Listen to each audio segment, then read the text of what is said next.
ముఖ్యమంత్రి రేవంత్ రెడ్డి కొడంగల్ నియోజకవర్గంలోని దుద్యాల మండలంలో ఏర్పాటు చేస్తున్న పారిశ్రామిక వాడ భూసేకరణ కోసం రైతులు భూమి ఇచ్చే విధంగా వికారాబాద్ జిల్లా కలెక్టర్ ప్రతీక్ జైన్ ప్రత్యేక చొరవ చూపి లగచెర్ల గ్రామ రైతులతో చర్చలు జరిపారు. పారిశ్రామిక వాడకు భూములను ఇచ్చేందుకు సమ్మతించిన రైతులకు ఎకరానికి 20 లక్షల రూపాయల నష్టపరిహారంతో ఎకరానికి 150 గజాల ఇంటి స్థలంలో ఇందిరమ్మ ఇల్లు, అర్హతల మేరకు ఇంటికి ఒక ఉద్యోగం కల్పించనున్నట్టు కలెక్టర్ తెలిపారు. దుద్యాల మండలంలోని లగచెర్ల గ్రామంలో సర్వే నెంబర్ 102లో 36 మంది రైతులకు సంబంధించిన 58 ఎకరాల భూమి రైతులతో చర్చ నిర్వహించి రైతుల సమ్మతి పొందినట్టు కలెక్టర్ తెలిపారు. జిల్లాలోని ప్రభుత్వ వసతి గృహాల్లో మౌలిక వసతుల కల్పన కోసం జిల్లా కలెక్టర్ ప్రత్యేక చొరవ తీసుకుని 25 లక్షల రూపాయల విలువైన వంట సామగ్రిని అందజేశారు. జిల్లాలోని 104 ఎస్సీ, ఎస్టీ, బీసీ, మైనారిటీ ప్రభుత్వ గురుకుల వసతి గృహాలకు శాసనసభాపతి గడ్డం ప్రసాద్ కుమార్ చేతుల మీదుగా 25 లక్షల రూపాయల విలువైన వంట సామగ్రిని పంపిణీ చేశారు. ఈ సందర్భంగా శాసనసభాపతి మాట్లాడుతూ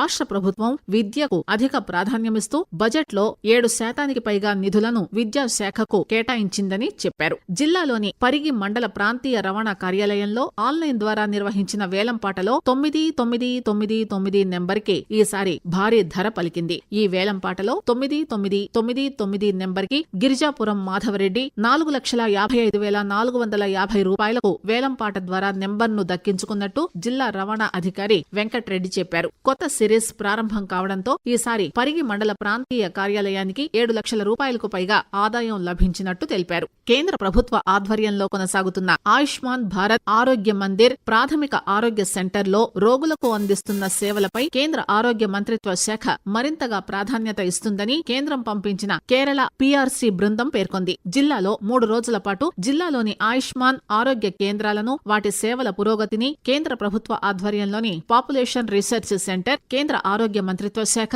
జాతీయ ఆరోగ్య మిషన్ ద్వారా ఏర్పాటు చేసిన డాక్టర్ రాజేష్, డాక్టర్ సురేష్ల బృందం క్షేత్రస్థాయిలో పరిశీలించింది. క్షేత్రస్థాయిలో రోగుల ఇంటికి వెళ్లి ఆయుష్మాన్ ఆరోగ్య కేంద్రం అందిస్తున్న సేవలపై, వాటి పనితీరుపై అడిగి తెలుసుకున్నారు. ఈ సందర్భంగా సభ్యులతో కూడిన కేరళ బృందం పీఆర్సీ బృందంలోని డాక్టర్ రాజేష్ కుమార్ మాట్లాడుతూ కమ్యూనిటీ ఆరోగ్య స్థాయిలో వైద్య సేవలు ఇంకా మెరుగుపడవలసిన అవసరం ఉందని తెలియజేశారు. గర్భిణీ స్త్రీల కోసం కొత్తగా గైనకాలజిస్టులను, అల్ట్రా స్కానింగ్ సేవలతో పాటు పలు విభాగాల్లో సిబ్బందిని ఇంకా ఏర్పాటు చేయాల్సిన అవసరం ఉందని అన్నారు. జిల్లాలోని మహిళా శిశు సంక్షేమ శాఖలోని మహిళా సాధికారత కేంద్రం ఆధ్వర్యంలో బేటీ బచావో బేటీ పడావో పథకం 10 సంవత్సరాల వేడుకలు జరిగాయి. ఇందులో భాగంగా జిల్లాలోని అన్ని కేజీబీవీ పాఠశాలల్లో నియోజకవర్గం స్థాయిలో విద్యార్థులకు కబడ్డీ, ఖోఖో ఆటల పోటీలు నిర్వహించడం జరిగింది. ఈ పోటీల్లో గెలుపొందిన విద్యార్థులకు జిల్లా అసిస్టెంట్ కలెక్టర్ బహుమతులు అందజేశారు. దారూర్ మండల కేజీబీవీ పాఠశాలలో నిర్వహించిన ఈ కార్యక్రమంలో మాట్లాడుతూ ఆమె ప్రతి విద్యార్థిలోని ప్రతిభను గుర్తించి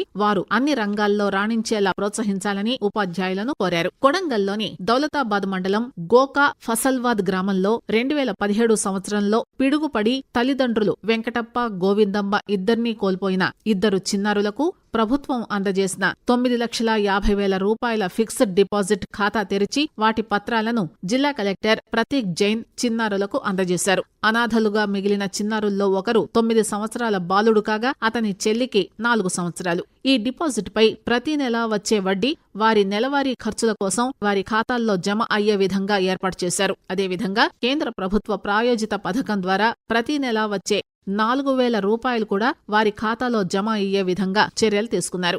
తెలంగాణ ఇంటర్మీడియట్ బోర్డు ప్రకటించిన షెడ్యూల్ ప్రకారం ఇంటర్ పబ్లిక్ పరీక్షలు నిర్వహించేందుకు జిల్లాలో పగడ్బందీగా చర్యలు చేపట్టామని జిల్లా ఇంటర్ నోడల్ అధికారి ఎస్ శంకర్ తెలియజేశారు. ఇంటర్ పరీక్షల కోసం జిల్లా వ్యాప్తంగా 29 పరీక్షా కేంద్రాలు ఏర్పాటు చేశారు. పరీక్షా కేంద్రాల వద్ద 144 సెక్షన్ విధించారు.